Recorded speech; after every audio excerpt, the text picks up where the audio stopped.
Hello everyone, কেমন আছো সবাই? আশা করি সবাই অনেক ভালো আছো। আজ একটা বিশেষ দিন।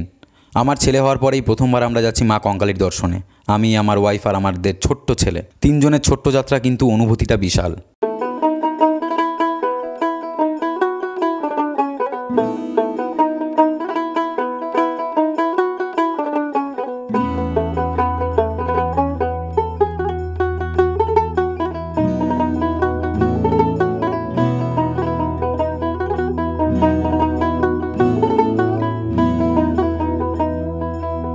বোলপুর থেকে খুব দূরে নয়, শান্তিনিকেতনের বুকেই লুকিয়ে আছে মা কঙ্কালীর মন্দির। এখানে এলেই মনে হয় শহরের কোলাহল যেন মিলিয়ে যায়, থেকে যায় শুধু শান্তি, ভক্তি আর এক অদৃশ্য আশ্রয়। বোলপুরের ভিতর দিয়ে যাওয়ার একটা রাস্তা আছে, কিন্তু আজ ওদিক দিয়ে গেলাম না, কারণ ওই রাস্তা দিয়ে ভীষণ ভিড় আর রাস্তাটা একটু এবড়ো খেবড়ো।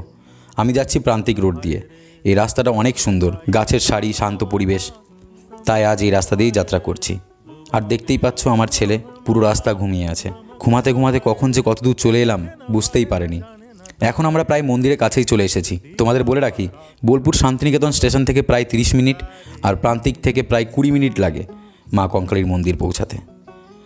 আমরা এখন মেন গেটে চলে এসেছি। গাড়িটা পার্কিং করে যাব মায়ের কাছে। এখানে পার্কিংয়ের জন্য 20 টাকা নেওয়া হয়।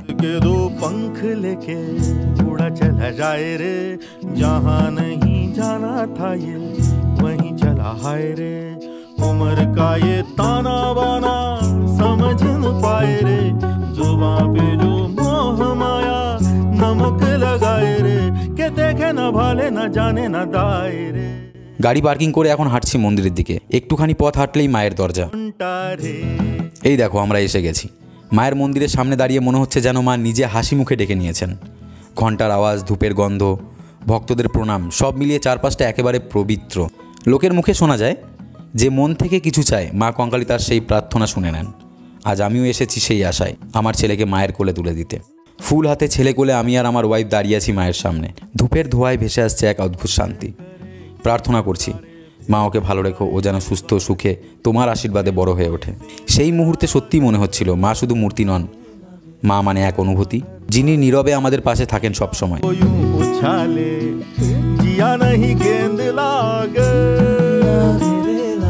माटी को ये चंदन सा माथे पे सजाए रे, जुबां पे जो मोह माया नमक लगाए रे। পুজো শেষ, এখন মন্দিরের চারপাশে একটু হাঁটছি। গাছের ছায়া, পাখির ডাক, হালকা বাতাস, মনে হচ্ছে যেন মা আশেপাশেই রয়েছেন। এই জায়গার শান্তিটা বোঝানো যায় না, শুধু অনুভব করা যায়। আর একটা জিনিস তোমাদের জানিয়ে রাখি, এখানে এখন একটা হ্যান্ডিক্রাফট মার্কেটও বসে। স্থানীয় মানুষরা নিজের হাতে বানানো নানা জিনিস বিক্রি করেন।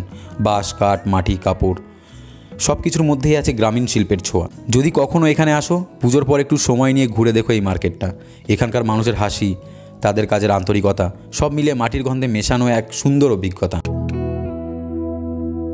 ফেরার পথে মনটা হালকা লাগছে। মনে হচ্ছে মা কঙ্কালী যেন আশীর্বাদ করে পাঠালেন একটা নতুন শুরু, একটা নতুন আলো নিয়ে। আজকের ভ্লগটা শুধু একটা যাত্রা নয়, একটা অনুভূতি, একটা বিশ্বাস যে মা আছেন আর থাকবেন সব সময় আমাদের সঙ্গে। তোমরা যদি কখনো শান্তিনিকেতন আসো, একবার এখানে অবশ্যই এসো। কঙ্কালীতলার শান্তিটা নিজের চোখে দেখো।